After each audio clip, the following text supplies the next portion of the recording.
الله وبركاته. أعوذ بالله من الشيطان الرجيم.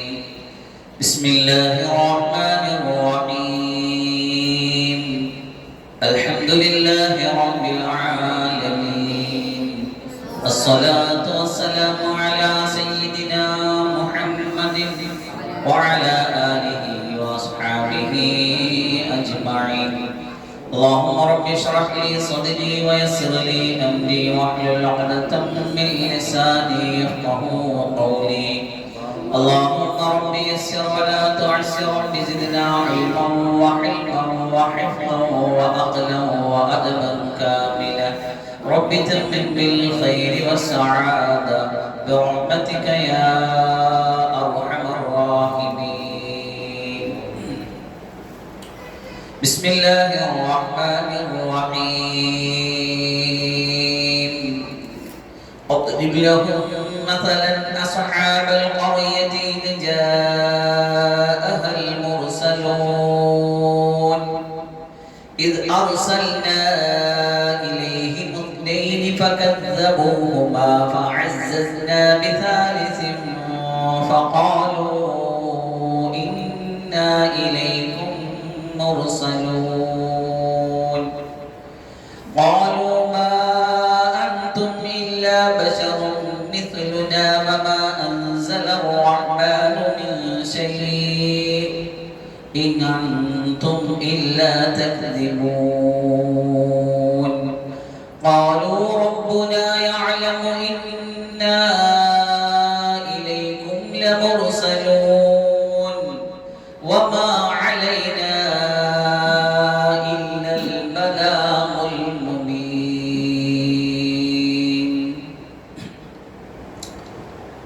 الصديقون ثلاثة: حبيب النجار مؤمن آل ياسين الذي قال يا قوم اتبعوا المرسلين.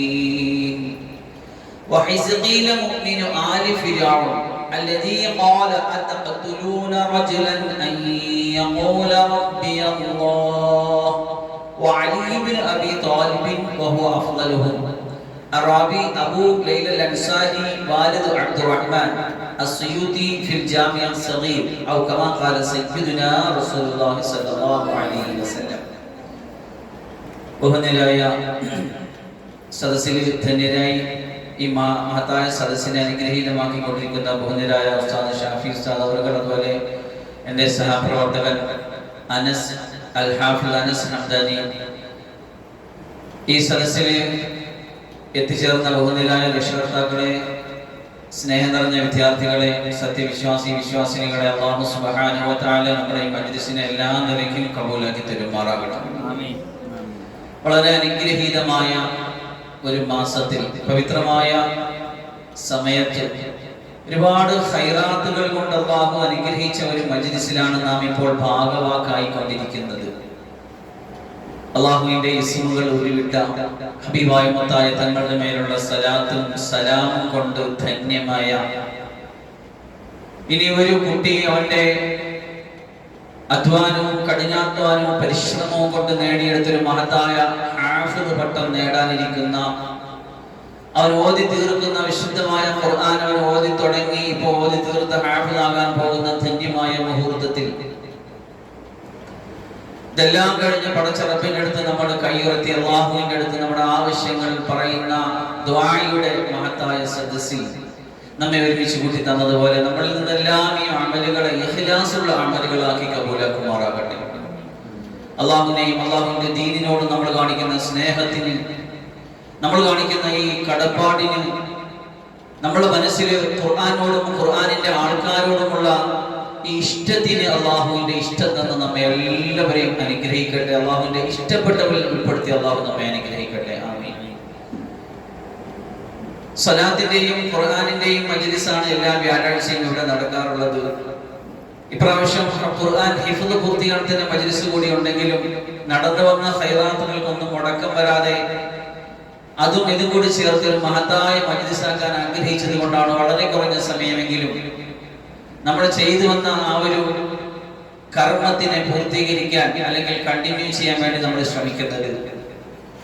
സൂറത്തു യാസീൻ ഖുർആനിക ഹൃദയത്തിന്റെ സന്തോഷ സമവാക്യങ്ങൾ എന്ന ഹെഡിങ്ങിൽ 3 ഭാഗങ്ങളായി നമ്മൾ ചർച്ച ചെയ്ത് വെച്ച് കഴിഞ്ഞ ആഴ്ചയിൽ ഞാൻ സൂചിപ്പിച്ചിരുന്നു.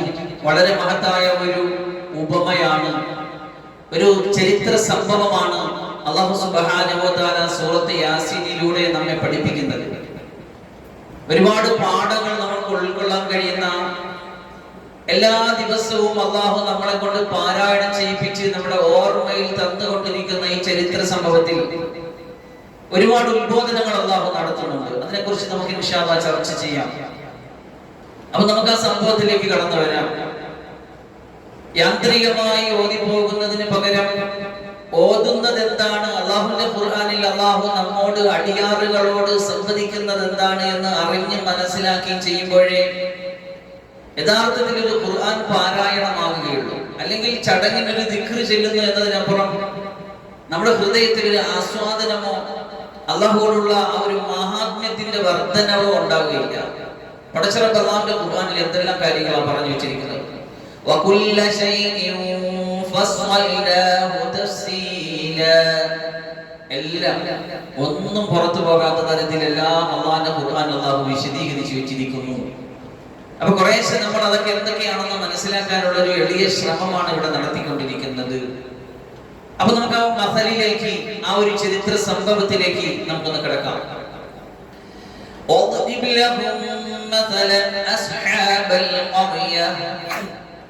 അതുപോലെ റസൂലുള്ളാഹി സ്വല്ലല്ലാഹു അലൈഹി വസല്ലമയോട് അല്ലാഹുവിന്റെ കൽപ്പനയാണ്, നബിയെ ആ ഖുറൈശി കാഫിരീങ്ങളുടെ മുന്നിൽ ഈ സംഭവം കൊണ്ട് പറഞ്ഞു കൊടുക്കുക. അസ്ഹാബൽ ഖറിയ, ഒരു ഗ്രാമനിവാസികളുടെ സംഭവം.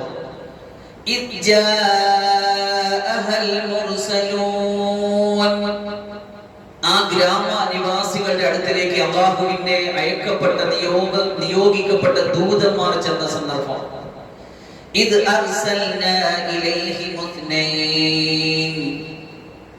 അവരിലേക്ക് 2 ദൂതന്മാരെയാണ് നാം ആദ്യം അയച്ചത്.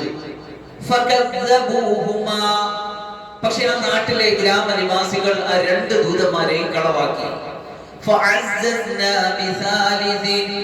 അവർ 3ാമതൊരു ദൂതനെ കൂടി കൊടുത്തുകൊണ്ട് ആ ടീമിനെ ശക്തിപ്പെടുത്തി.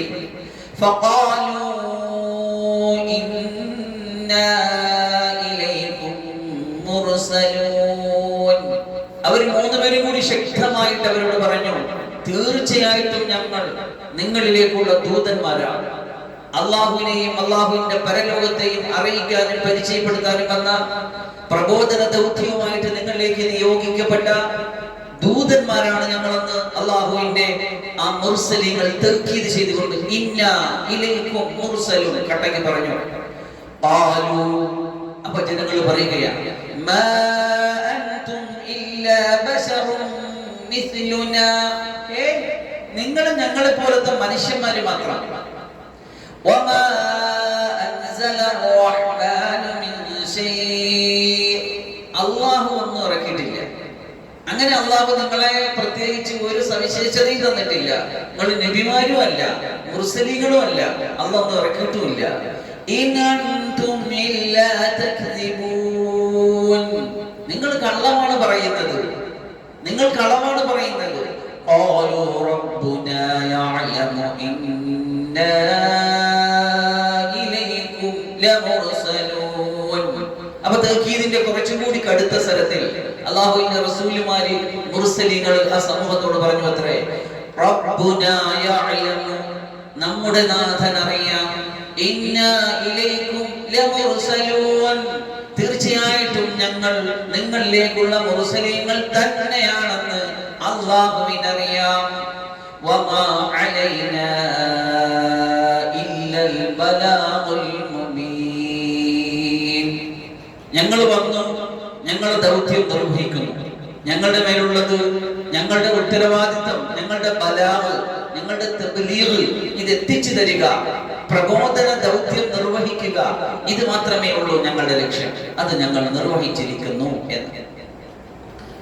ഇവിടെ സംഭവത്തിൽ പറയുന്ന ഹബീബുൽ നജ്ജാർ എന്ന് പറയുന്ന ഒരു മഹാവ്യക്തിയെ സംബന്ധിച്ചിട്ടാണ് ഈ സംഭവത്തിലൂടെ നമുക്ക് മനസ്സിലാക്കി തരുന്നത്. മുസ്ലിങ്ങളുടെ സംഭവം, ആ നാട്ടുകാരുടെ സംഭവം വരുന്നതോടൊപ്പം തന്നെ ഹബീബ് നജറ ഹദീസ് കൂടി പറഞ്ഞ് താഴോട്ട് പോകാം.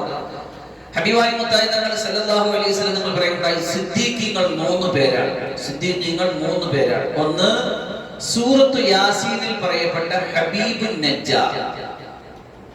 ആ ആളാണ് ഈ പ്രയോഗം നടത്തിയത്. അത് ഖുർആനിൽ അല്ലാഹു എടുത്ത് ഉദ്ധരിക്കുകയും ചെയ്തു. യാ ഖൗമി തബിഉൽ മുർസലീൻ, എന്റെ സമുദായമേ മുർസലികളെ അനുസരിക്കുക, എന്റെ സമുദായമേ മുർസലികളെ പിൻപറ്റുക എന്ന് പറഞ്ഞ ഹബീബുൻ നജ്ജാർ. പിന്നെ മറ്റൊരാൾ ഹിസ്ഖീൽ മുഅ്മിൻ ആൽ ഫിർഔൻ. ഫിർഔന്റെ കുടുംബത്തിൽപ്പെട്ട മൂസാ നബി അലൈഹി ഇസ്ലാമിന്റെ പ്രബോധന പരിധിക്കുള്ളിൽ വന്ന ഒരു മുഅ്മിനെ സംബന്ധിച്ച് സൂറത്തുൽ മുഅ്മിൻ, സൂറത്തുൽ ഗാഫിറിൽ അല്ലാഹു പറയുന്നുണ്ട്. സൂറത്തുൽ ഗാഫിറിന് സൂറത്തുൽ മുഅ്മിൻ, സത്യവിശ്വാസിയുടെ അധ്യായം എന്ന പേര് കിട്ടാൻ തന്നെ കാരണം അതാണ്.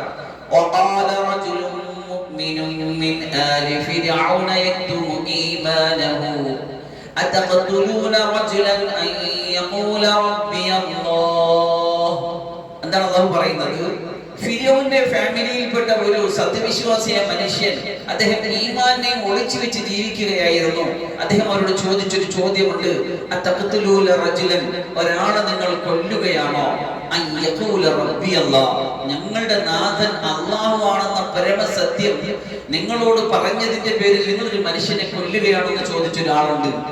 മൂസാ അലൈഹിസ്സലാമിന്റെ കാലഘട്ടത്തിൽ അദ്ദേഹം ഈമാൻ ഒളിച്ചു വെച്ച് ജീവിക്കുകയായിരുന്നു. അദ്ദേഹമാണ് ഹിസ്ഖീൽ എന്നാണ് അദ്ദേഹത്തിന്റെ പേര്. ഇതാണ് രണ്ടാമത്തെ സിദ്ദീഖ്. മൂന്നാമത്തെ ഒരു സിദ്ദീഖ് ഉണ്ട്, അലി ഇബ്നു അബീ താലിബ്. വഹുവ അഫ്ളലുഹും, ഇദ്ദേഹമാണ് ഈ 3 പേരിൽ ഏറ്റവും മഹത്തായ. അബൂ ലൈല അൽ അൻസാരി നിവേദനം ചെയ്യുന്ന ഹദീസ് ജാമിഅ സഗീർ ഇമാം സുയൂത്തി തങ്ങൾ ഉദ്ധരിച്ചിട്ടുണ്ട്. ഈ ഹദീസ് പറഞ്ഞു വരുന്ന സംഭവത്തിൽ വരുന്നുണ്ട്. ഇൻഷാ അല്ലാഹ് ഞാൻ ഹദീസ് സൂചിപ്പിച്ചു എന്നേ ഉള്ളൂ. റസൂലുള്ളാഹി സ്വല്ലല്ലാഹു അലൈഹി വസല്ലമയോട് അല്ലാഹു കൽപ്പിച്ചു, വദിറു ലഹും മസലൻ, അവർക്കൊരു ഉപമ പറഞ്ഞു കൊടുക്കുക. അല്ലാഹുവിന്റെ ഖുർആനിൽ ഒരുപാട് ഉപമകളുണ്ട്, ഒരുപാട് സംഭവങ്ങളുണ്ട്, ചരിത്രങ്ങളുണ്ട്, അനുഭവ കഥകളുണ്ട്. അതിൽപ്പെട്ടൊരു സംഭവമാണ് അസ്ഹാബുൽ ഖറിയ, ഗ്രാമം. ഏതാ ഗ്രാമം? ആ ഗ്രാമത്തിന്റെ പേര് അൻതാഖിയ എന്നാണ്.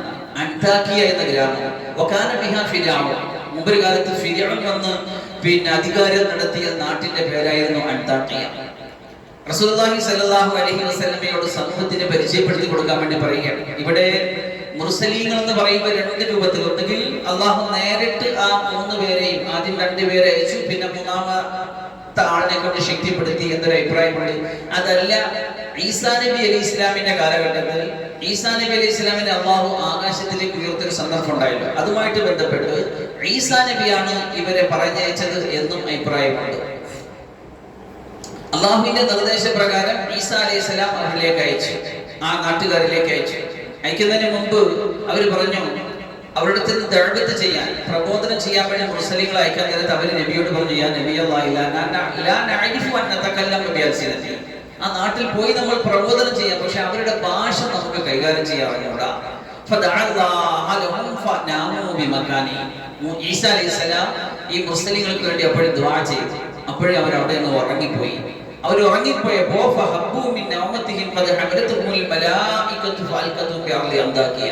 ഉണർന്നു നോക്കുമ്പോ അവർ അന്താക്കിയ നാട്ടിലെത്തി. മലക്കുകൾ അവരെ എടുത്ത് അന്താക്കിയ നാട്ടിലേക്ക് കൊണ്ടുപോയി.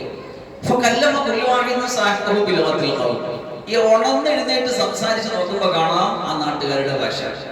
ശരി, അങ്ങനെ ഈസാ അലൈഹിസ്സലാം ഈ 2 മുർസലികളെ നാട്ടിലേക്ക് അയച്ചു. അവിടെ ചെന്നപ്പോ ഇവരൊരു വൃദ്ധനെ കണ്ടുപിടി. അദ്ദേഹത്തിന് കുറച്ച് കുഞ്ഞു ആടുകളൊക്കെ ഉണ്ടായിരുന്നു. അദ്ദേഹത്തെ സംബന്ധിച്ച് പല അഭിപ്രായങ്ങൾ പറയപ്പെടുന്നുണ്ട്. അദ്ദേഹം ഒരു നജ്ജാർ, ആശാരിയാണെന്ന് പറയുന്നുണ്ട്. ഖസ്സാർ, അലക്കുകാരനാണെന്ന് പറയുന്നുണ്ട്. പിന്നെ ഇസ്കാം, എന്താണ്, ചെത്തുകാരൻ. അങ്ങനെ ഒരുപാട് അഭിപ്രായങ്ങൾ ആ വിഷയത്തിൽ അദ്ദേഹത്തെ സംബന്ധിച്ച് വരുന്നുണ്ട്. എന്നാലും പൊതുവിൽ അറിയപ്പെടുന്നത് ഹബീബ് നജ്ജാർ, ആശാരിയായ ഹബീബ് എന്നാണ് അദ്ദേഹത്തെ പറ്റി അറിയപ്പെടുന്നത്. അങ്ങനെ ഇദ്ദേഹം ഒരു വിഗ്രഹാരാധകനായിരുന്നു, അതിനെ നിർമ്മിച്ചു കൊടുക്കുന്ന ആളും ആയിരുന്നു. അങ്ങനെ അദ്ദേഹത്തിനടുത്ത് ചെന്നിട്ട് ഇവര് മുസ്ലിങ്ങൾ അല്ലാഹുവിന്റെ ദീനിനെ കുറിച്ച് പറഞ്ഞ് മനസ്സിലാക്കി. നിങ്ങൾ ഈസാ അലൈഹിസ്സലാം പറഞ്ഞയച്ചവരാ, അള്ളാഹുവിന്റെ ഇബാദത്തിലേക്ക് നിങ്ങളെ ദഅവത്ത് ചെയ്യാൻ വേണ്ടി വന്നതാണ്. അപ്പൊ അവര്, ആ മനുഷ്യൻ ഈ വന്ന മുസ്ലിങ്ങളെടുത്ത് ചോദിച്ചു അത്രേ, വല്ല മുഈസത്തും ഉണ്ടാ എനിക്കത് വിശ്വസിക്കാൻ? അതെ, മുഈസത്തും കൊണ്ടാ ഞങ്ങൾ വന്നത്. എന്താണെന്നറിയോ? എന്ത് രോഗമാണെങ്കിലും ഞങ്ങൾ ശമനം നൽകും, ഞങ്ങൾ ശമിപ്പിക്കും. അദ്ദേഹത്തിന് ഒരു ഭ്രാന്തനായ മകനുണ്ടായിരുന്നു. അങ്ങനെ ആ മകന് കുറെ നാളുകളായിട്ട് ഭ്രാന്ത് പിടിച്ചിട്ട് വിരിപ്പിൽ കിടക്കുകയായിരുന്നു. ഇവർ രണ്ടുപേരും ആ കുഞ്ഞിനെ തടങ്ങി, ആ മകനെ തടങ്ങി. അപ്പൊ ആ കുട്ടിയുടെ അസുഖം അപ്പോഴത്തേക്ക് മാറി. ഇത് കണ്ടപ്പോ ആ മനുഷ്യന് അപ്പോഴേ എന്ത് ചെയ്തു? ഈ വന്ന മുർസലീങ്ങളെ കൊണ്ട് വിശ്വസിച്ചു. അങ്ങനെ അദ്ദേഹത്തിന്റെ രോഗം ശമനം വന്നപ്പോ, ഇനി അതല്ല മറ്റൊരു അഭിപ്രായമുണ്ട്, ഇദ്ദേഹം തന്നെ കുഷ്ഠരോഗം ബാധിച്ച് കുറെ നാൾ കിടപ്പിലായിരുന്നു. അദ്ദേഹം വിഗ്രഹത്തിന്റെ അടുക്കൽ വർഷങ്ങൾ, എത്രത്തോളം, ഒരു 70ഓളം വർഷം ഇബാദത്ത് ചെയ്ത് പ്രാർത്ഥിച്ചുകൊണ്ട് ഇരിക്കുകയായിരുന്നു അദ്ദേഹത്തിന്റെ കുഷ്ഠരോഗം മാറിക്കിട്ടാൻ വേണ്ടി. അങ്ങനെ കുറെ നാൾ പ്രാർത്ഥിച്ചിരുന്നിട്ടും അദ്ദേഹത്തിന്റെ കുഷ്ഠരോഗം മാറി വന്നില്ല. അങ്ങനെ ഇവർ വന്ന് അള്ളാഹുവിലേക്ക് ദഅവത്ത് ചെയ്തപ്പോ, അള്ളാഹുവിലേക്ക് ക്ഷണിച്ചപ്പോ പറഞ്ഞു, ഇങ്ങനെയാണ്, സത്യമാണോ എന്ന് എനിക്ക് വിശ്വസിക്കാൻ എന്തെങ്കിലും തെളിവുണ്ടോ എന്ന് വെച്ചപ്പോൾ അതെ, ഞങ്ങൾ രോഗികളെ ശിഫയാക്കുമെന്ന് പറഞ്ഞു. അങ്ങനെ അദ്ദേഹത്തിന് വേണ്ടി പ്രാർത്ഥിക്കാൻ പറഞ്ഞു. അവർ പ്രാർത്ഥിച്ചു. അദ്ദേഹത്തിന്റെ കുഷ്ഠരോഗം പൂർണ്ണമായിട്ട് ശമിച്ചു, ഒരു അല്പം പോലും ഇല്ലാതെ ശമിച്ചു. അദ്ദേഹം അന്ന് മുതൽ അള്ളാഹുവിനെ കൊണ്ടുള്ള വിശ്വാസിയാകുകയും അവിടെ ഉണ്ടാക്കിയ നാട്ടിൽ ഒരു ഗുഹയിൽ നിവസിച്ചുകൊണ്ട് ഇബാദത്തിലായിട്ട് കഴിയുകയും ചെയ്യുകയായിരുന്നു. അങ്ങനെ ഈ മുസ്ലിങ്ങൾ അദ്ദേഹത്തെ ചെന്ന് കണ്ടു. അദ്ദേഹം മുസ്ലിമായിട്ട് രഹസ്യമായിട്ട് അദ്ദേഹം ആ നാട്ടിൽ കഴിയുകയായിരുന്നു. ആ നാട്ടിലുള്ള മറ്റുള്ളവരുടെ അടുക്കലേക്ക് ചെന്നിട്ട് ഇവർ ദീനിനെ പ്രചരിപ്പിക്കാൻ തുടങ്ങി, അള്ളാഹുവിന്റെ ദീനിനെ പറയാൻ തുടങ്ങി. അതുപോലെ തന്നെ അള്ളാഹുവിന്റെ ഇബാദത്തിലേക്ക് അവരെ ക്ഷണിക്കാൻ തുടങ്ങി. പക്ഷെ നാട്ടുകാരും ഒന്നുമില്ല. നേരത്തെ ആയത്തിൽ പറഞ്ഞതുപോലെ ആ നാട്ടുകാർ അവരെ കളവാക്കി, നിങ്ങൾ മുസ്ലിങ്ങളല്ല, നിങ്ങൾ കള്ളം പറയുകയാണ് എന്നൊക്കെ പറഞ്ഞിട്ട് അവരെ ഒരുപാട് പരിഹസിക്കുകയും വല്ലാതെ ആക്ഷേപിക്കുകയും ഒക്കെ ചെയ്തു. അവസാനം നാട്ടിലെ രാജാവിന്റെ അടുക്കൽ വിഷയം എത്തി. രാജാവ് ഇദ്ദേഹത്തെ രാജസന്നിധിയിലേക്ക് വിളിപ്പിച്ചിട്ട് അവിടെ വെച്ച് ചോദ്യങ്ങൾ ചെയ്തു. അവസാനം ഈ രണ്ട് മുർസലിങ്ങളെയും ദൂതന്മാരെയും നശിപ്പിക്കുവാൻ വേണ്ടി കൊല്ലാൻ വേണ്ടി തീരുമാനമെടുത്തു. ഈ വിവരം അവിടെ നിന്ന് എങ്ങോട്ട് പോയി? നേരെ ഈ മനുഷ്യൻ, ഗുഹയിൽ കഴിയുന്ന ഈ മനുഷ്യന്റെ അടുക്കലേക്ക് എത്തി. അതുപോലെ തന്നെ ഈ രണ്ട് മുർസലിങ്ങളെ പറഞ്ഞു വിട്ട ഈസ അലൈഹി സ്വലാമിന്റെ അടുക്കൽ ഈ സംഭവം എത്തി. ഈസ അലൈഹി സ്വലാം ഈ വിവരം പറഞ്ഞപ്പോ മൂന്നാമതൊരാളെ കൂടി അവരെടുത്ത് പറഞ്ഞയച്ചു. ഈ രണ്ടുപേരെ രാജസന്നിധിയിൽ പിടിക്കപ്പെട്ടു. പ്രബോധനം ചെയ്തതിന്, സത്യപ്രബോധനം നടത്തിയതിന് അവരെ കൊല്ലാൻ വേണ്ടി ഒരു തീരുമാനമെടുക്കുമ്പോ ഈ മൂന്നാമതൊരാളെ ഈസ അലൈഹി സ്വലാം പറഞ്ഞയച്ചു. പറയപ്പെടുന്നു അദ്ദേഹത്തിന്റെ പേര് ഷംഊൻ എന്നായിരുന്നു. ഈസ അലൈഹി സ്വലാമിന്റെ പ്രത്യേകപ്പെട്ട ഒരു ടീമുണ്ട്, ഹവാരിയങ്ങൾ എന്നാണ് പറയുന്നത്. അതിന്റെ ഹെഡാണ് ഈ പറയുന്ന ഷംഊൻ. അവര് അങ്ങനെ അദ്ദേഹത്തെ എന്നറിയാമോ, വളരെ തന്ത്രപരമായി രാജസന്നിധിയുമായിട്ട് ബന്ധപ്പെട്ടു. ഞാനൊരു മുർസലാണെന്ന് പറയാതെ ഹിക്മത്തോടുകൂടെ, കൗശലത്തോടുകൂടെ രാജസന്നിധിയിൽ ബന്ധപ്പെട്ട് രാജാവിന്റെ മുന്നിൽ അദ്ദേഹം എത്തി. എന്നിട്ട് രാജാവിന്റെ മതത്തിനോടും അദ്ദേഹത്തിന്റെ ആദർശത്തോടും വളരെ അടുപ്പമുള്ള ആളാണെന്ന് അദ്ദേഹം അഭിനയിച്ചു. അങ്ങനെ രാജാവിന് അദ്ദേഹത്തെ ഇഷ്ടപ്പെട്ടു. ഒരു ദിവസം ഇങ്ങനെ രാജാവിന്റെ ഇഷ്ടക്കാരനായിട്ട് നിൽക്കുമ്പോ രാജാവിനോട് പറഞ്ഞു, നിങ്ങൾ രണ്ടുപേരെ അറസ്റ്റ് ചെയ്ത് കൊണ്ടുവന്നു എന്ന് കേട്ടല്ലോ, അവർ അള്ളാഹുവിലേക്ക് ദഅവത്ത് ചെയ്തതാണ്, അവരെ രണ്ടുപേരെ കൊണ്ടുവന്നതായിട്ട് കേട്ടല്ലോ.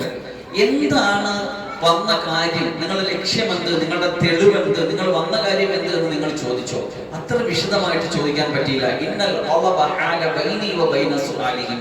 ശക്തമായ ദേശീയകാലത്തിന് വിശദമായിട്ട് ചോദ്യം ചെയ്യാൻ പറ്റിയില്ല എന്ന് പറഞ്ഞു.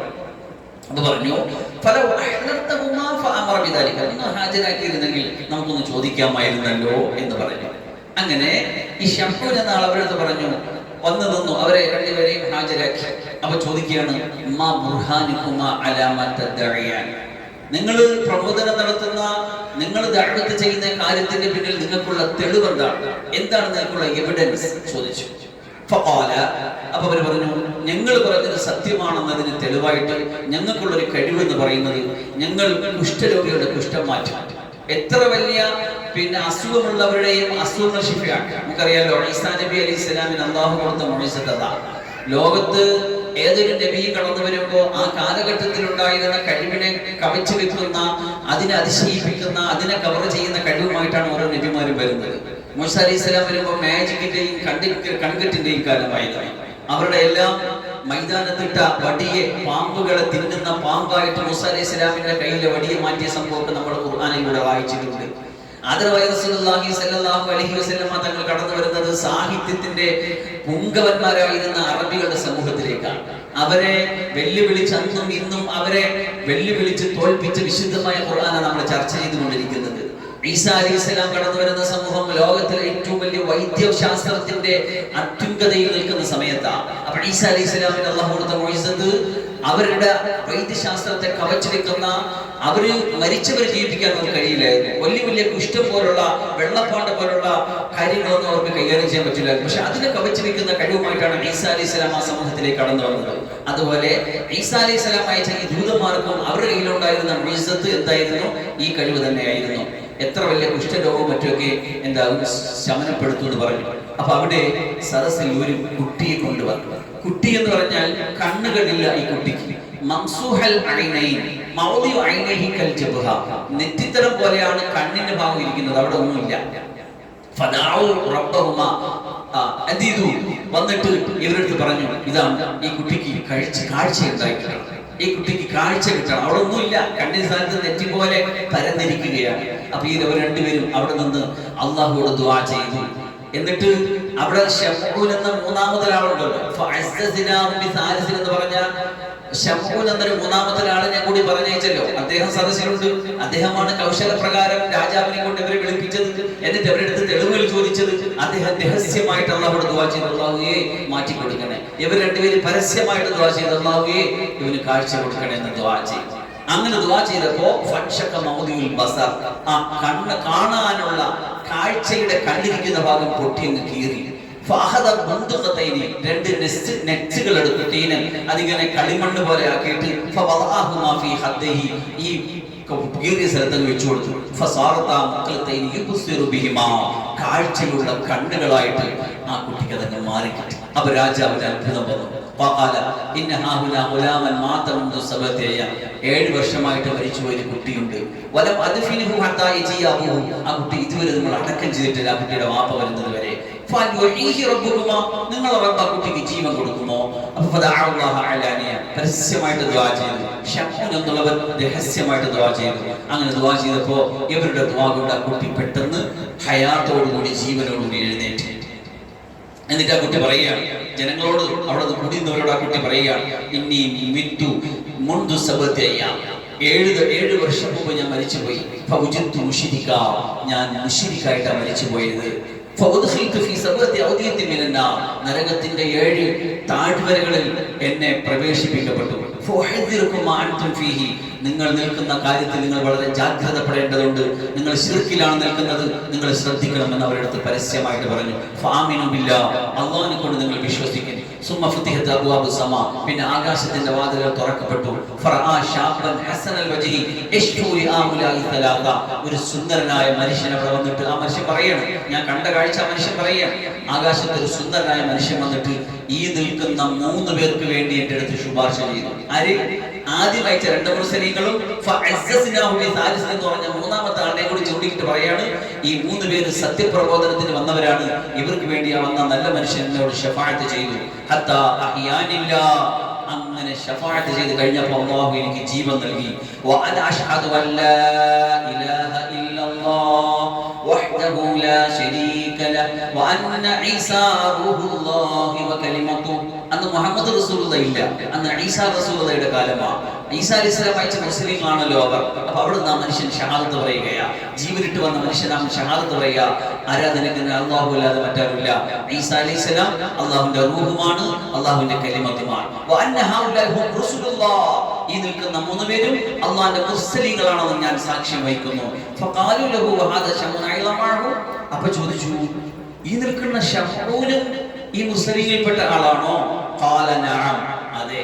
എന്ന് മാത്രമല്ല വഹുവ അഫ്ളലുഹും, ഈ വന്ന 3 പേരിൽ ഏറ്റവും മഹത്തായ ആളാണ്, അവരെ ശക്തിപ്പെടുത്താവുന്ന ആളാണ്. ഫഅലമു ശമൂൻ അന്നഹു റസൂൽ മസീഹ് ഇലൈഹി, അപ്പൊ ശമൂൻ അവിടെ തുറന്നു പ്രഖ്യാപിച്ചു, ഈസാ അലൈഹിസ്സലാം അയച്ച ദൂതന്മാരിൽപ്പെട്ട ആളാണ് ഞാൻ.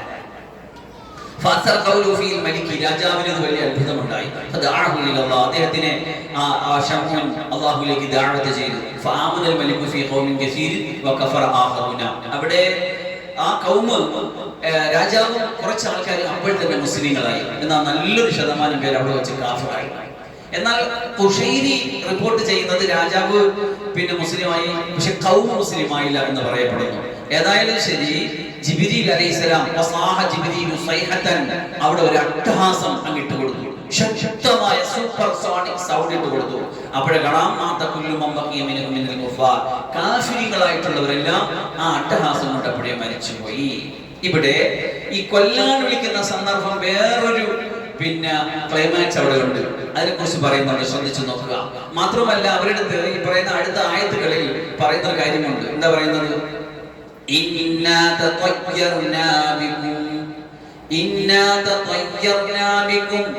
നിങ്ങള് ശൂമാണ് എന്ന് പറഞ്ഞാൽ നിങ്ങള് നാശമാണ്. ഒരു 3 വർഷം ആ നാട്ടിൽ മഴ ഉണ്ടായില്ല, അള്ളാഹു മഴയെ തടഞ്ഞു വെച്ചു. അപ്പൊ ഇവര് മുസ്ലിങ്ങളുടെ പറയാണ്, നിങ്ങൾ വന്നതിന്റെ ഒരു ശകുനം കൊണ്ടാണ് ഞങ്ങൾക്ക് മഴ കിട്ടാത്തത്. അപ്പോഴാണ് ഇവർ അങ്ങോട്ട് പറയാണ്, നിങ്ങളെ ശൗമ നിങ്ങളോടൊപ്പമാണ്, നിങ്ങൾ അള്ളാഹുവിനെ വിശ്വസിക്കാത്തത് കൊണ്ടും തൗഹീദ് നിങ്ങളിൽ ഇല്ലാത്തത് കൊണ്ടും നിങ്ങളുടെ ശുഭം നിങ്ങളോടൊപ്പമാണ്, ഞങ്ങൾ വന്നതിന്റെ പേരിലല്ല.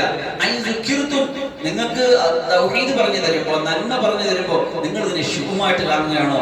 ഇന്നക്കും ഖൗമുൻ മുസ്രിഫൂൻ, നിങ്ങളൊരു അതിരുവിട്ട സമൂഹം തന്നെയാണ്. അവിടുത്തെ പറയാം. ശരി, ഇവരെ രാജാവിന്റെ മുന്നിൽ ഒരുമിച്ച് കൂട്ടിയിട്ട് രാജാവ് അണിയാളിൽ കൂടെ അവരെ കൊല്ലാൻ വേണ്ടി തീരുമാനമെടുക്കുക. ഈ വിവരം ഈസാ അലൈഹിസ്സലാമിന്റെ അടുക്കൽ എത്തിയപ്പോൾ സംഭവം ഞാൻ ഇത്രയും നേരം പറഞ്ഞത്. ഈ വിവരം അന്താക്കിയ നാട്ടിൽ ഗുഹയിൽ അള്ളാഹുവിനെ ഇബാദത്ത് ചെയ്ത് രഹസ്യമായി മുസ്ലിമായ ഒരാളുണ്ട്, നേരത്തെ പറഞ്ഞ ഹബീബുൻ നജ്ജാർ. അദ്ദേഹത്തിന്റെ അടുക്കൽ വിവരം എത്തി. ഈ വിവരം അദ്ദേഹം കേട്ടപാടെ ഓടി വന്നു. അത് ഖുർആനിൽ അങ്ങനെ പറയുന്നത്,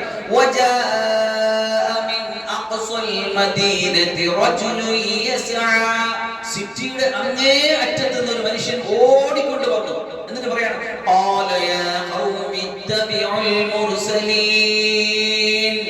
എന്റെ സമൂഹമേ, നിങ്ങൾ മുർസലീങ്ങളെ പിൻപറ്റി, ഈ വന്ന മുർസലീങ്ങളെ ദൂതന്മാരെ നിങ്ങൾ അനുസരിക്കും. കൂലി ആവശ്യപ്പെടാത്ത, പാരിതോഷികം പ്രതീക്ഷിക്കാത്ത മുസ്ലിങ്ങളില്ലേ, നിങ്ങളൊരു കാര്യം മനസ്സിലാക്കണം. നിങ്ങളുടെ സത്യപ്രബോധനത്തിന് വരുന്ന എഴുത്തുകൾ ചോദിച്ചു നോക്കണം, എന്താ നിങ്ങളുടെ ലക്ഷ്യം? അപ്പൊ അവരെടുത്ത് ചോദിച്ചു, മുസ്ലിങ്ങളെടുത്ത് ഹബീബിനെടുത്ത് ചോദിച്ചു, നിങ്ങൾക്ക് എന്താ വേണ്ടത്? സമ്പത്താണോ വേണ്ടത്? അപ്പൊ പറഞ്ഞു, അല്ല, നമുക്കുള്ള കൂലി നമുക്ക് കൂലി തരേണ്ടത് അല്ലാഹുവാ, നമുക്ക് ആരുടെയും കൂലി വേണ്ട. അപ്പൊ പറഞ്ഞു, കറക്റ്റ്, മുർസലീങ്ങളുടെ സിഫത്ത് അതാ, കൂലി ആവശ്യപ്പെടാത്ത, പ്രതിഫലം ആഗ്രഹിക്കാത്ത മുസ്ലിങ്ങളാണോ അവർ സത്യവാന്മാരായിരിക്കും. അവരെ പിൻപറ്റി അവരെന്തായിരിക്കും? സന്മാർഗികളായിരിക്കും. എന്നിട്ട് അവിടെ നിന്നുകൊണ്ട് അദ്ദേഹം പ്രഖ്യാപിക്കുകയാണ് രാജസന്നിധി, എന്നെ സൃഷ്ടിച്ച എന്റെ റബ്ബിനെ, എന്തുകൊണ്ട് ഞാൻ ആരാധിക്കുന്നില്ല? ആ റബ്ബിലേക്കാണ് നിങ്ങളും മടക്കപ്പെടുന്നത്. അസസിനെ അഭിമുഖീകരിച്ചുകൊണ്ട് അദ്ദേഹം പറയുകയാ, എന്നെ സൃഷ്ടിച്ചു, എനിക്കെന്താ, എന്നെ സൃഷ്ടിച്ച, എനിക്കെല്ലാം നൽകി എന്റെ റബ്ബിനെ ഞാൻ ആരാധിച്ചില്ലെങ്കിൽ പിന്നെ എന്ത് ചെയ്യാനാ? നിങ്ങൾ നാളൊരു സമയം അള്ളാഹുലേക്ക് തന്നെ മടക്കപ്പെടേണ്ടതാണ്. അള്ളാഹു അല്ലാത്ത വേറെ ദൈവങ്ങളെ എനിക്ക് എങ്ങനെ ആക്കാൻ പറ്റും? റഹ്മാനായ റബ്ബ് ഒരു ദൂഷ്യവും നമുക്ക് തരികയില്ല.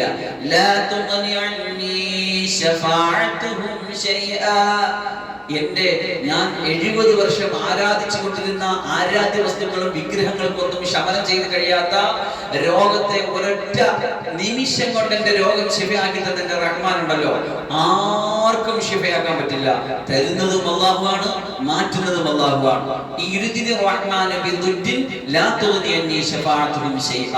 എന്റെ റഹ്മാൻ ഒരു നിർദ്ദേശിച്ചാൽ, ഒരു ദൂഷ്യം തരാൻ ഉദ്ദേശിച്ചാൽ എത്ര ആൾക്കാർ റെക്കമെൻഡ് ചെയ്താലും വിചാരിച്ചാലും ഒന്നും ചെയ്യാൻ പറ്റില്ല. അവർക്ക് എന്നെ രക്ഷപ്പെടുത്താൻ കഴിയില്ല.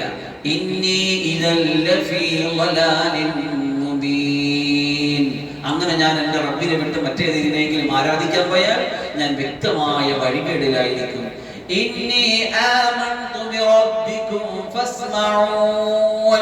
എന്റെ റബ്ബിനെ കൊണ്ട് ഞാൻ ഇതാ വിശ്വസിക്കുകയാണ്. അദ്ദേഹത്തിന്റെ വിശ്വാസത്തെ പരസ്യമായിട്ട് രാജസന്നിധിയിൽ നിന്ന് പ്രഖ്യാപിക്കുക. അവിടെ ആരൊക്കെയാ ഉള്ളത്? ഈ വന്ന 3 മുസ്ലിങ്ങളുണ്ട്. ഈ രാജാവുണ്ട്, രാജസന്നിധിയാണ്. ആ മനുഷ്യൻ അവിടെ നിന്ന് പറയാണ്, എന്റെ റബ്ബിനെ ഞാനിത് വിശ്വസിക്കുകയാണ്. അപ്പോഴാണ് ആ സംഭവം ഇങ്ങനെ പറയുന്നത്. എന്താ സംഭവം? ഈ സംഭവം ഇത്രയും പറഞ്ഞപ്പോ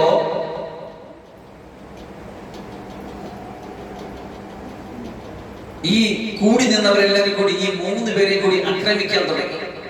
കല്ലുകൊണ്ടവരെ എറിയാൻ തുടങ്ങി. ചിലർ പറയുന്നു ഇദ്ദേഹത്തിനെ ചവിട്ടി തറയിലിട്ടു. തറയിട്ടതിനു ശേഷം ഇവരെ ശക്തമായിട്ട് അദ്ദേഹത്തിന്റെ വയറ്റിൽ കയറി ചവിട്ടി. അദ്ദേഹത്തിന്റെ ശ്വാസനാളം അദ്ദേഹത്തിന്റെ പിന്തുണത്തിലൂടെ പുറത്തു വരുന്ന രൂപത്തിൽ ചവിട്ടി വല്ലാതെ മെതിച്ചു കളഞ്ഞു ആ മനുഷ്യനെ. ആ 3 പേരെയും അവരെല്ലാരും കൂടി ആക്രമിച്ചു എന്ന അഭിപ്രായമുണ്ട്. മറ്റൊരു അഭിപ്രായത്തിൽ ഇവര് ഈ മനുഷ്യനെ, ഈ ഹബീബ് നജാർ എന്ന മനുഷ്യനെ കരിച്ചു കളഞ്ഞു എന്ന അഭിപ്രായം. മറ്റു കൂട്ടർ പറയുന്ന അതല്ല, കുഴി മാന്തിയിട്ട് അതിന്റെ അകത്ത് ഈ മനുഷ്യനെ ഇട്ടിട്ട് അത് ജീവനോട് അദ്ദേഹത്തിന് കുഴിച്ചുകൂടി എന്ന അഭിപ്രായം. ഏതായാലും അദ്ദേഹം അവിടെ നിന്നുകൊണ്ട് രക്തസാക്ഷിയാകുകയാണ്. അതിനെ സംബന്ധിച്ചാണ് അല്ലാഹു പറയുന്നത്, ഈ സന്ദർഭത്തിൽ പറയപ്പെട്ടു, സ്വർഗത്തിലേക്ക് നീ പ്രവേശിച്ചു കൊള്ളുക. അങ്ങനെ അദ്ദേഹം സ്വർഗത്തിൽ പ്രവേശിച്ചു. ആ മരിച്ച സന്ദർഭം അല്ലാഹു അദ്ദേഹത്തിന് സ്വർഗപ്രവേശം നൽകി. എന്നിട്ട് അദ്ദേഹം മരണത്തിന് ശേഷമുള്ള വചനമായിട്ടാണ് ശേഷമുള്ള ആയത്ത്,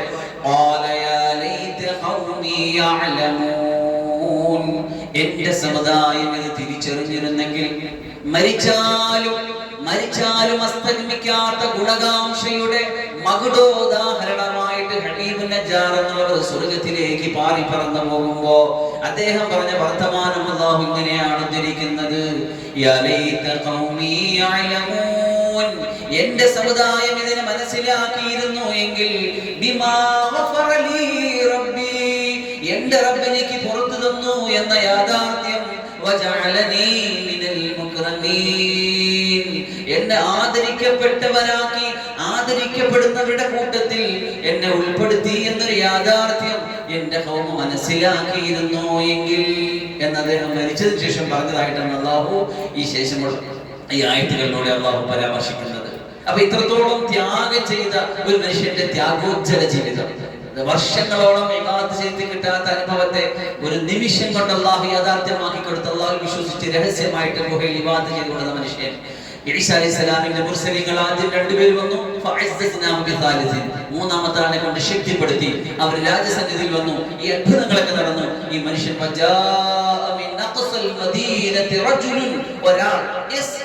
ഓടി വരികയാണ്. മുർസലീങ്ങളെ അംഗീകരിക്കുക, ഞങ്ങൾ കൂലി ചോദിക്കാത്ത പ്രതിഫലിച്ചില്ലാത്ത ഈ സമൂഹത്തെ നിങ്ങൾ വിശ്വസിക്കുന്ന അംഗീകരിക്കുന്നു പറഞ്ഞിട്ട് ഓടി വന്നു. അങ്ങനെ ഓടി വന്നിട്ട് ആ മനുഷ്യൻ സത്യപ്രഖ്യാപനം നടത്തി. ആ മനുഷ്യനെ ചവിട്ടിയും തൊഴിച്ചും ഇല്ലായ്മ ചെയ്തു ആ സമൂഹം. നമുക്ക് ഒരുപാട് പാഠങ്ങളുണ്ട്. സത്യപ്രഖ്യാപനത്തിന് വേണ്ടി, ദഅവത്തിന് വേണ്ടി, പ്രബോധനത്തിന് വേണ്ടി തയ്യാറെടുക്കുന്നവരെ എവിടെയും സത്യം തുറന്നു പറയുകയും സത്യത്തിന് വേണ്ടി അടിയുറച്ചു നിൽക്കുകയും ചെയ്യുക. അക്രമങ്ങളും പീഡനങ്ങളും ഒറ്റപ്പെടുത്തലുകളും കുറ്റപ്പെടുത്തലുകളും ധാരാളം നമുക്കുണ്ടാവും. സഹിച്ചു കഴിഞ്ഞാൽ ആ ഒരു സമയത്തുള്ള ആ ഒരു റിസ്ക് നമ്മൾ ഏറ്റെടുക്കാൻ തയ്യാറായാൽ അപ്പോഴേ സ്വർഗത്തിലേക്ക് പാറി പറക്കുകയാണ്. എന്ത് സുന്ദരമായ അവസ്ഥ. എന്നിട്ട് ശേഷം പറയുന്നുണ്ട്, ജിബ്രീൽ അലൈഹിസ്സലാമിനെ കൊണ്ട് ഒരൊറ്റ അട്ടഹാസം ഇട്ടിട്ട് മുസ്ലിം അല്ലാത്ത എല്ലാത്തിനെയും, അല്ലാഹുവിൽ വിശ്വസിക്കാത്ത എല്ലാത്തിനെയും അവിടെ നശിപ്പിച്ചു കളഞ്ഞു. ഇതിനുശേഷം അല്ലാഹു പറയുന്നുണ്ട്, അല്ലാഹു നാട്ടിൽ പിന്നെ ഖൈർ ആക്കിയിട്ടില്ല, അല്ലാഹു നാട്ടിനെ അരൂപത്തിൽ കൈകാര്യം ചെയ്യണം. അല്ലാഹുവിന്റെ അടുക്കൽ അത്രത്തോളം കബൂലിയത്തും സ്വീകാര്യതയും നേടിയ ഹബീബ് നജ്ജാർ എന്നറിയപ്പെടുന്ന സൂറത്ത് ആല യാസീനിന്റെ ഈ പറഞ്ഞ ഹബീബ് നജ്ജാർ എന്ന വ്യക്തിത്വം, സിദ്ദീഖീങ്ങൾ 3 പേരാണ്. അതിലൊന്ന് റസൂൽ സല്ലല്ലാഹു അലൈഹി വസല്ലം വിശേഷിപ്പിച്ച ആ മഹത്തായ മനുഷ്യന്റെ സംഭവമാണ്. വദ്രിബ് ലഹും മസലൻ എന്ന് പറഞ്ഞ ആ ഒരു പേജിൽ, ഖുർആൻ സൂറത്ത് യാസീന്റെ ഒരു പേജിൽ നമുക്കറിയാം, നിങ്ങൾക്കറിയാം, ഒമാലിയല തുടങ്ങുന്നതിന്റെ തൊട്ടുമുള്ള ആ പേജിൽ അവിടെ തീരുന്നതാ. ഒമാലിയല നമ്മൾ നാളൊക്കെ പറയുമല്ലോ. എന്താ ഒമാലിയല? ഈ മനുഷ്യൻ ഒമാലിയല അഅ്ബുദുല്ലദീ ഫതറനി, എന്നെ പടച്ചന്റെ റബ്ബിനായനെ എനിക്ക് എന്തുകൊണ്ട് ആരാധിച്ചുകൂടാ, എന്തുകൊണ്ട് അനുസരിച്ചുകൂടാ എന്ന് പറയുന്ന വർത്തമാനമാണ്. അപ്പൊ അത് നമ്മുടെ മനസ്സിലിരിക്കട്ടെ. ഇനി അതിലൂടെ ഓതി പോകുമ്പോ ഈ മനുഷ്യനെ കുറിച്ചുള്ള ചിന്ത നമ്മളിലേക്ക് വരട്ടെ. എന്നിട്ട് നമ്മുടെ മനസ്സിലൊരു തീരുമാനം ഉണ്ടാകട്ടെ. എന്ത് വന്നാലും, ആരെതിർത്താലും, ആര് വെറുത്താലും, ആര് കുറ്റപ്പെടുത്തിയാലും, ആര് ഒറ്റപ്പെടുത്തിയാലും അള്ളാഹുവിന്റെ ദീനിന് വേണ്ടി ജീവിക്കുവാനും, വേണ്ടി വന്നാൽ അള്ളാഹുവിന്റെ ദീനിന് വേണ്ടി മരിക്കാനും വേണ്ടി നമ്മൾ ഇങ്ങനെ സന്നദ്ധരായിട്ട് കാത്തിരിക്കുക.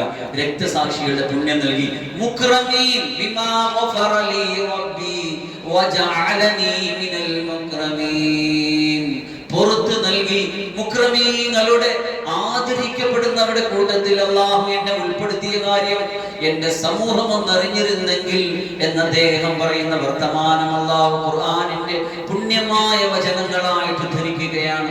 എല്ലാ ദിവസവും മുഅ്മിനീങ്ങളടുത്ത് പാരായണം ചെയ്യാൻ പറയുകയാണ്. അപ്പോ കഴിഞ്ഞ കർഫിൽ നമ്മൾ പഠിച്ചതുപോലെ ആഴ്ചയിൽ പാരായണം ചെയ്യുമ്പോൾ സംഭവങ്ങളിലൂടെ നിങ്ങൾ കടന്നു പോകണം.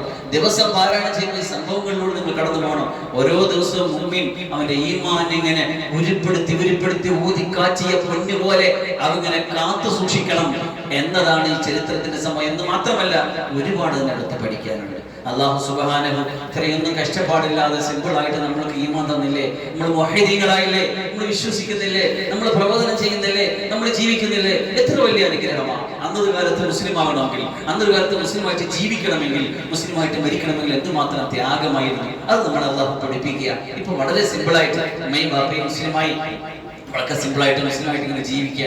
ഇതിനെന്താ ഉള്ളത് എന്നൊരു ചോദ്യം ഖുർആനിന്റെ സ്ഥലത്ത് ചോദിക്കുന്നുണ്ട്. എനിക്ക് ഇൻഷാ അല്ലാഹ് വേണ്ടുമെങ്കിൽ പിന്നെ സംസാരിക്കാം. ഒരു ത്യാഗം ചെയ്യാത്ത, ഒരു റിസ്കും ഇല്ലാത്ത ഈമാൻ കൊണ്ട് നിങ്ങൾ എങ്ങനെ സ്വർഗ്ഗത്തിൽ കയറി പോകും? എന്ന് പറഞ്ഞിട്ടൊരു പ്രയോഗം അല്ലാഹ് ഖുർആനിൽ നടത്തുന്നുണ്ട്. നമ്മൾ ഒന്നും ചെയ്തിട്ടില്ല, നമ്മൾ ഈമാനിന് വേണ്ടി എന്ത് ചെയ്തു, നമ്മൾ സ്വർഗം കിട്ടാൻ എന്ത് ചെയ്തു എന്നൊരു ചോദ്യം എപ്പോഴും നമ്മുടെ മനസ്സിൽ നിന്ന് ഉയർന്നു വന്നുകൊണ്ടിരിക്കണം. മുമ്പുള്ളവർ, നമ്മുടെ ആബാവുകൾ, നമ്മുടെ മുൻഗാമികൾ സ്വർഗ്ഗ കരസ്ഥമാക്കിയത് ഇങ്ങനെയുള്ള ത്യാഗോജ്ജലമായ ജീവിതം കൊണ്ടാണ്. നിങ്ങൾ എന്ത് ചെയ്തു എന്നൊരു ചോദ്യമുണ്ട്. നമുക്ക് ഓരോരുത്തർക്കും അങ്ങോട്ടും ഇങ്ങോട്ടും ചോദിക്കാം. അൽഹംദുലില്ലാഹ് ഇതൊക്കെ കേൾക്കാനും അറിയാനും പഠിക്കാനും മനസ്സിലാക്കാനും വന്നിരിക്കാനുമെങ്കിലും അള്ളാഹു സൗഭാഗ്യം ചെയ്തില്ലേ. ഇതില്ലാത്ത ഒരായിരങ്ങൾ ഇന്ന് പുറത്തുണ്ട്. ഖുർആനിൽ എന്ത് പറയുന്നു, യാസീൻ എന്ത് പറയുന്നു എന്ന് അറിയാനും ചിന്തിക്കാനും മനസ്സിലാക്കാത്ത ഒരായിരങ്ങൾക്കിടയിൽ നിന്നാണ് എന്നെയും നിങ്ങളെയും അള്ളാഹുവിടെ പിടിച്ചിരുത്തി ഇത്രയും സമയം ഇത് പറയാനും കേൾക്കാനും സൗഭാഗ്യം നൽകിയത്. അള്ളാഹു സ്വീകരിക്കട്ടെ, അള്ളാഹു അനുഗ്രഹിക്കട്ടെ. അള്ളാഹു എല്ലാവിധമായ അനുഗ്രഹങ്ങളിൽ നിന്ന് ഖുർആനെ കണ്ടും കേട്ടും മനസ്സിലാക്കി ഖുർആനിന്റെ ആൾക്കാരായി അള്ളാഹിന്റെ പ്രിയപ്പെട്ട അടിയാറുകളും അള്ളാഹുവിന്റെ ആൾക്കാർ അഹ്ലുല്ലാഹ് എന്ന് പറഞ്ഞത് അള്ളാഹിന്റെ ആൾക്കാരായിട്ട് ജീവിച്ചു മരിക്കാൻ അള്ളാഹു സൗഭാഗ്യം തരട്ടെ എന്ന് പറഞ്ഞു ചുരുക്കുകയാണ്. അൽഹംദുലില്ലാഹി റബ്ബിൽ ആലമീൻ. അസ്സലാമു അലൈക്കും വറഹ്മത്തുള്ളാഹി വബറകാതുഹു.